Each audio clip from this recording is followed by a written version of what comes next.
Michael Irvin was a showstopper on the field, but there was controversy that followed him and his teammates through his NFL playing days and beyond. Michael Irvin and his former personal assistant, Anthony Paco Montoya, would spend their Friday afternoons quote-unquote scouting ladies at Dallas area clubs, selecting 10 young women who would receive a special invitation to spend the weekend at the White House. The recruitment didn't last very long because soon there were women lining up at the famous door. By Friday at dusk, alcohol and other party provisions were provided to these women, and this would continue to go on for several years. And the media was aware of it but didn't dare to write about what was happening for fear of being blackballed from player interviews.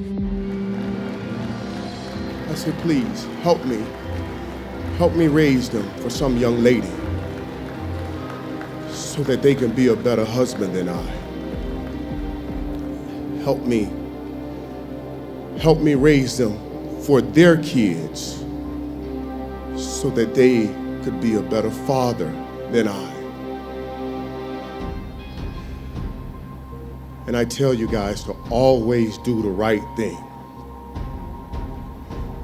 so that you can be a better role model than Dad. Number 88 on the front and back of an NFL jersey and a star on each of the shoulders. The playmaker, Michael Irvin, was one of the most dynamic wide receivers to have ever played for the Dallas Cowboys during their reign of the NFL's top team in the early to mid 1990s. 3 Super Bowl rings, a gold jacket, and countless stories.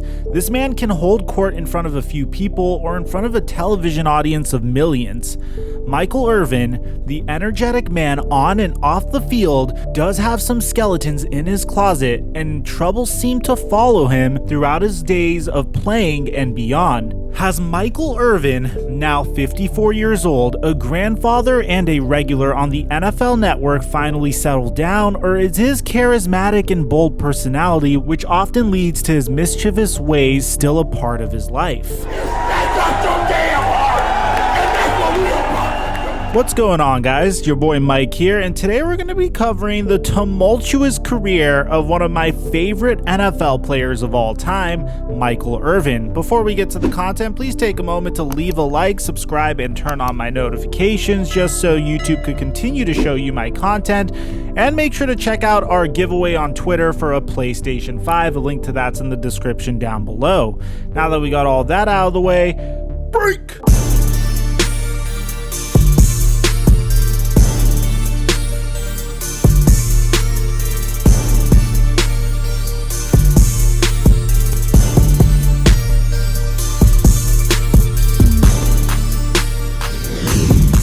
Mic check 1 2 1 2. Michael Irvin was number 15 of 17 children. Yes, his parents Walter and Pearl could have fielded a football team and a basketball team at the same time with the number of offspring that they had.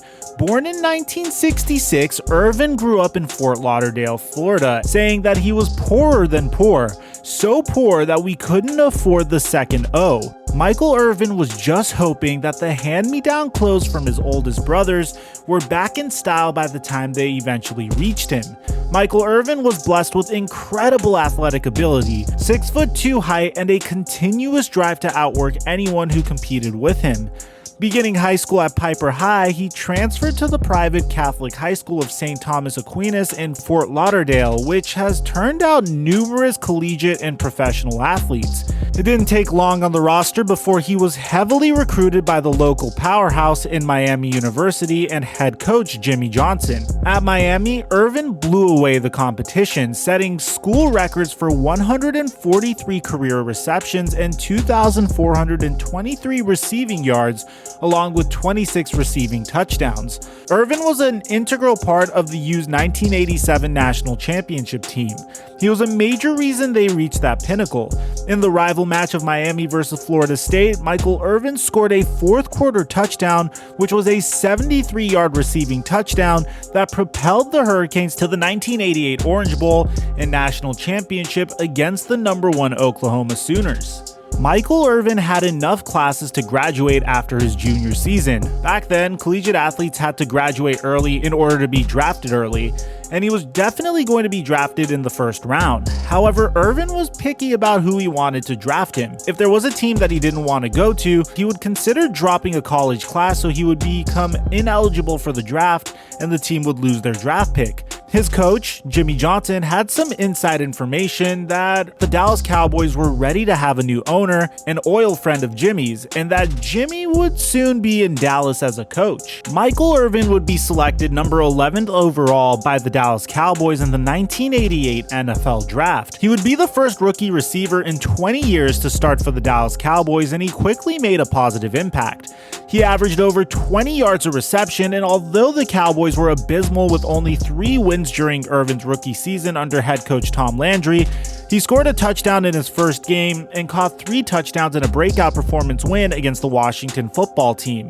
In Michael Irvin's second season, the Cowboys were just terrible, only winning 1 lonely game, and Irvin battled a knee injury which turned out to be a torn ACL, causing him to miss the remainder of the season and the first few games in the 1990 season. In 1990, Michael Irvin married Sandy Harrell, whom he is still married to and raised 3 children with. Michael Irvin was quickly becoming an example on the field. For example, when doing a running test, he would strap on a weighted vest and run double, even triple what was required to run. He studied players, created intimidation factors on the field, and quickly became one of the best receivers to play the game.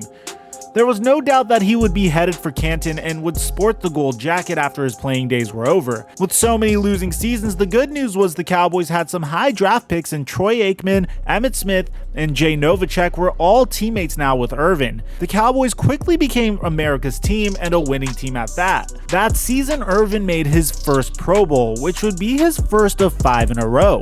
Then everything started to click. Irvin was receiving passes from the soft touch of Troy Aikman and would record 1,000 yards in the next 7 of 8 seasons. Oh, and the Cowboys were good, really good. There were 4 straight NFC Championship appearances from 1992 to 1995 and an impressive 2 Super Bowl wins, both against the Buffalo Bills and the Pittsburgh Steelers. Perhaps his most memorable day on the field was on the world's biggest stage in the Super Bowl when Irvin would catch 7 passes for 114 yards and 2 touchdowns. The 2 touchdowns were only 18 seconds apart, the fastest that 2 touchdowns were ever scored by one player in Super Bowl history. Irvin had an unfortunate collarbone injury that he returned from to be a solid contributor in 1997 and 1998.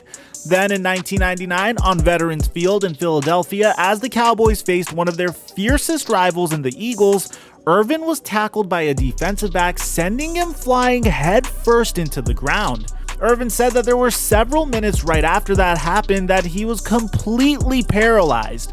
Luckily, the injury was non-life-threatening, but still a cervical spinal cord injury.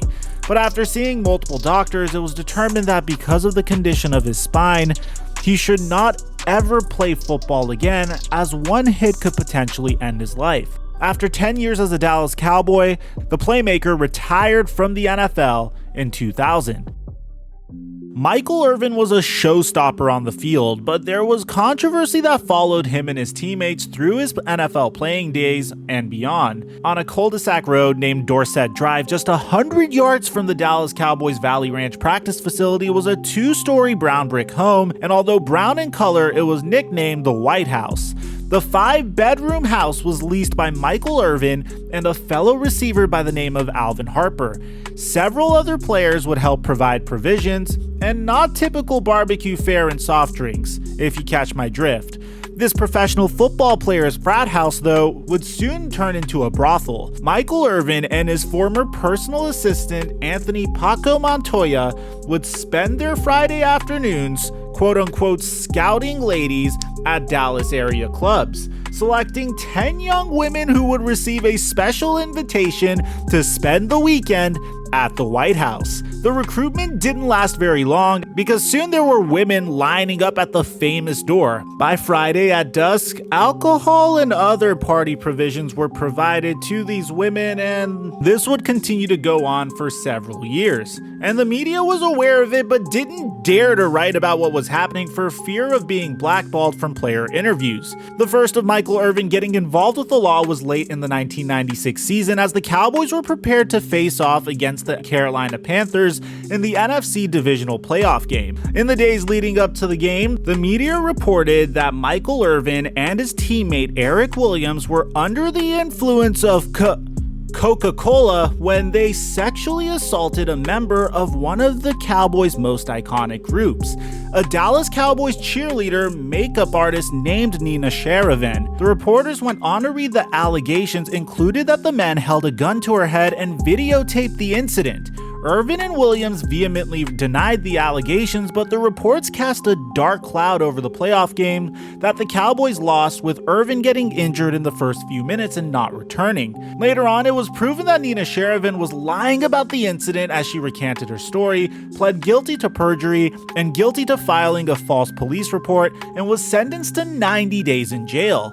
Then in 1996, all the scandalous ways were unveiled when Michael Irvin and teammate Alfredo Roberts were caught by the police with Coca-Cola, marijuana, and various drug paraphernalia, along with two women who called themselves models at a Residence Inn hotel in Irving, Texas. One of the women claimed that the drugs were all hers during the arrest. 2 weeks after the hotel arrest, Leon Lett told Michael Irvin that he thought the happenings inside the White House had been exposed. A few weeks later, the Dallas local news featured an investigative story on the happenings inside the house on Dorset Drive. When the oil friend of Jimmy Johnson, Dallas Cowboys owner Jerry Jones, asked Irvin about the house, Irvin answered with, "Boss, I was trying to do the wrong thing the right way." Irvin pled no contest in court for the hotel arrest and was fined $10,000 and ordered 800 hours of community service. He was suspended by the NFL for the first 5 games of 1996, but the incident wouldn't even be close to Irvin's last run-in with the law.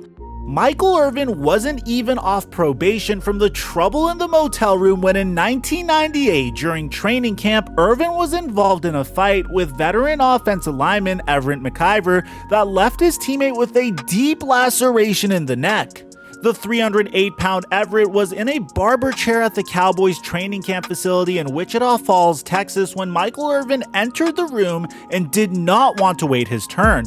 Irvin proceeded to yell seniority 4 times, followed with the "Punk, get the f*** out of my chair." McIver was a veteran, 5 years in the league, in which a fellow lineman responded with, "You're no rookie, he can't tell you what to do." McIver responded with "damn right" while standing up and shoving Irvin backwards. Irvin, instead of shoving back or even throwing a punch, grabbed a pair of scissors and plunged them into McIver's neck, just barely missing the man's carotid artery. The whole scene was crazy, said Cowboys cornerback Kevin Smith.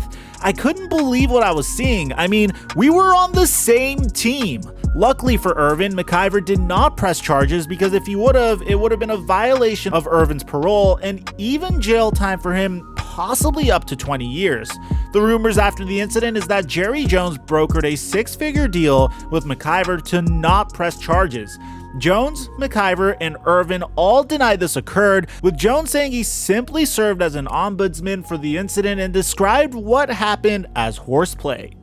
Shortly after Michael Irvin retired from the NFL in June 2001, Irvin would surrender to the police when there was a warrant out for him on Coca-Cola charges, stemming from an arrest 10 months prior. In August 2000, Irvin was arrested at a North Dallas apartment when officers from a drug task force arrived at the apartment to apprehend a woman for trafficking. That woman was not at the apartment, but Michael Irvin and a woman by the name of Nellie Adham, described as a friend of Irvin's, were there with Mary Jane, and after a search of the address, less than an ounce of Coca-Cola was found in the apartment. Irvin said he was in the wrong place at the wrong time and described the initial arrest as an unfortunate coincidence. The charges against Irvin were later dropped. Irvin was investigated in July 2007 for supposedly assaulting an unnamed woman after he drugged her. The incident was said to have occurred at Seminole Hard Rock Hotel and Casino near Fort Lauderdale, Florida. The police did not press charges, with a civil suit being filed against Irvin in 2010, but that case was eventually settled out of court in January of 2011. Also in Broward County, Florida, once again, Michael Irvin was accused of sexual assault, this time in 2017. The woman told authorities that her and Irvin were drinking at a bar and they went back to his hotel room where she began to feel ill. Irvin told the media that he was trying to ensure she had a safe place to stay because she was intoxicated. He was never arrested and had adamantly denied wrongdoing throughout months following the incident. Prosecutors found through their review of the police reports that it was clear that there was not enough evidence to establish that a crime was committed. Although Michael Irvin has had many brushes with the law, after retirement his fame and popularity has continued to grow. He was featured as an analyst on ESPN, becoming regularly featured on Sunday and Monday Night NFL Countdown. That is, until the two parted ways in 2007 when the first allegations came to light. ESPN did stress that those allegations had nothing to do with the separation. In 2009, Michael Irvin was featured on Dancing with the Stars. Michael Irvin made a strong showing, lasting until the fourth to last show, giving him 7th place. Perhaps the highlight of the show was Michael Irvin's dance-off with former 49ers wide receiver and fellow Pro Football Hall of Famer Jerry Rice. Also in 2009, Michael Irvin returned to national television as an analyst for the NFL Network, which he still remains on the Emmy-nominated NFL Game Day Morning and Total Access, although he was suspended in late 2016 for 1 month during a sexual assault investigation against the NFL Network that involved multiple on-air former players. Through all the controversy that has surrounded the former Dallas Cowboys star, there have always been many people supporting him and appreciative of the things that he has done for them. His wife has constantly stood by his side, and his 4 children, one from a previous relationship before he was married, remain some of his biggest supporters. Perhaps the highest moment in Michael Irvin's life was when he was inducted into the Pro Football Hall of Fame in 2007 with family, friends, and thousands of fans that came to support him, even though he may have not always made the best moral decisions. We're here for Mike because Mike is always there for us, said Russell Maryland, Irvin's teammate at the U and with the Dallas Cowboys. Good times, bad times, ups and downs, you never have to worry about Mike's support. It's yours 100% of the time. Those who were watching when Michael Irvin gave his speech on that August day in Canton saw the real Michael Irvin, the guy who worked his rear end off to become one of the greatest NFL receivers of all time, a man who never threw anyone under the bus and treated all of his teammates, even practice squad punters, with the same respect he gave to Troy Aikman or Emmitt Smith. Besides that one time when he really needed a haircut. But all jokes aside, Michael Irvin is a man who wanted to raise his sons to be a better man than he was. Michael Irvin is a star who would sign autographs until his hand went numb, and a friend to all who could talk football with anyone, anywhere. And in that speech, with tears streaming down his face, many people saw the real Michael Irvin, a guy that was humbled by what was behind him, aware that he may stumble again, and sharing hope for those who would follow in his footsteps. But this time, I was voiceless. But my heart cried out, God, why must I go through so many peaks and valleys? I wanted to stand in front of my boys and say, do it like your dad, like any proud dad would want to. Why must I go through so much? And at that moment, a voice came over me, and it said, look up, get up, and don't ever give up. And you tell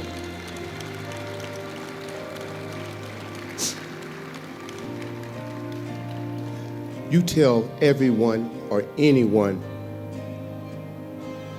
that has ever doubted, thought they did not measure up, or wanted to quit, you tell them to look up, get up, and don't ever give up. Thank you, and may God bless you. Thank you for watching our latest player biography. If you have any other players that you'd like us to cover, please let us know in the comment section down below, and don't forget to leave a like to help support the channel. Aside from that, I'm your boy Mike, and I'm dropping our mic until our next upload.